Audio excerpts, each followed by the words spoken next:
In the quiet, dimly lit town of Hollowbrook, where shadows loomed larger than life and silence was occasionally broken by the eerie howl of the wind, there was one place that dared to defy the stillness of the night: Freddy's Pizzeria. For decades, Freddy's had been serving up delicious pies to the insomniacs and night owls of the town. But on this fateful night, the delivery service would embark on a journey that would send shivers down the spine of even the bravest souls. The clock struck midnight when the call came in, a whisper of a voice on the other end, a hesitant order for a large pepperoni pizza. Freddy's was known for its prompt service, so the call was dispatched to the most experienced delivery driver in town, Sarah. She had navigated every twist and turn of Hollowbrook's winding roads, and she knew every eerie legend that the town held. Yet, tonight's delivery would be unlike any other. The address was for a house on the outskirts of town, nestled beneath a thick shroud of trees that seemed to claw at the heavens.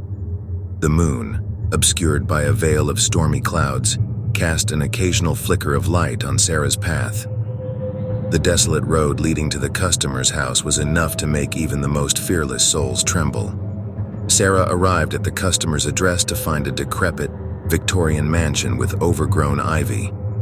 The house looked as though it had been abandoned for centuries, and she wondered how anyone could possibly be living there. But there was no turning back now.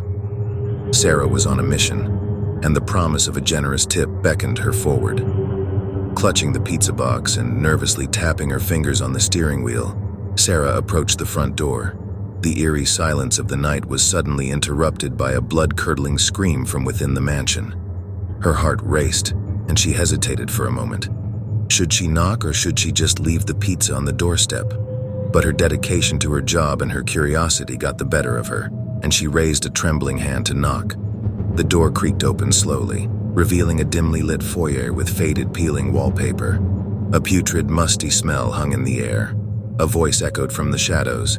"Come in, dearie. You're right on time." Sarah stepped inside and was met with the sight of an elderly woman sitting in a tattered armchair.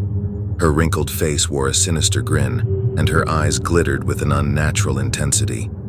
The woman gestured to the table in the center of the room, and Sarah cautiously placed the pizza on it. "Thank you, my dear," the woman said with a voice that seemed to emanate from deep within the earth itself.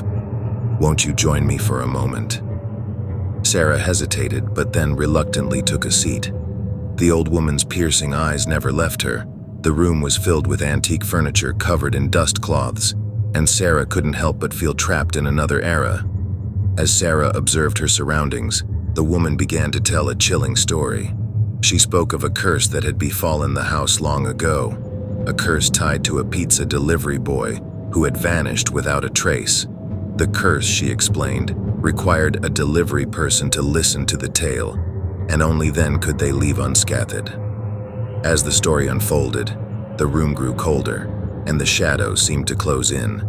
The woman spoke of strange disappearances, of voices heard in the night, and of restless spirits who roamed the mansion. Sarah's unease grew with each word, and she couldn't shake the feeling that the curse was not a mere legend. Suddenly, the room plunged into darkness, and Sarah felt a cold, bony hand on her shoulder. She screamed as she turned to see a ghostly figure, the missing delivery boy, standing before her. His hollow eyes met hers, and he whispered, "You mustn't leave without finishing the story." Tears streamed down Sarah's face as the old woman's tale continued. The room seemed to blur between reality and nightmare. The walls pulsed, and the shadows danced, creating a grotesque display of terror. The curse of Hollowbrook seemed to consume her, and she realized that there was no escape. Hours passed, and as the first light of dawn began to break through the mansion's cracked windows, the old woman finished her story. Sarah was exhausted, her spirit broken, and her mind haunted by the horrifying tale she had been forced to endure. The old woman nodded approvingly, her sinister grin never fading. "You may go now, my dear," she said, and with that, the curse released its hold on Sarah. Trembling and drained, Sarah fled the mansion and returned to her car. She couldn't comprehend what had just transpired, and she had no desire to linger any longer in the cursed Hollowbrook. With tires screeching, she sped away from the haunted house, never looking back. The memory of that night would forever haunt her dreams, and she knew that the horrors of Hollowbrook were all too real. The curse of the pizza delivery, passed down from one unsuspecting soul to the next, would continue to prey on the brave and the curious, and no one would ever be safe from the malevolent spirits that lurked in the shadows of the cursed town.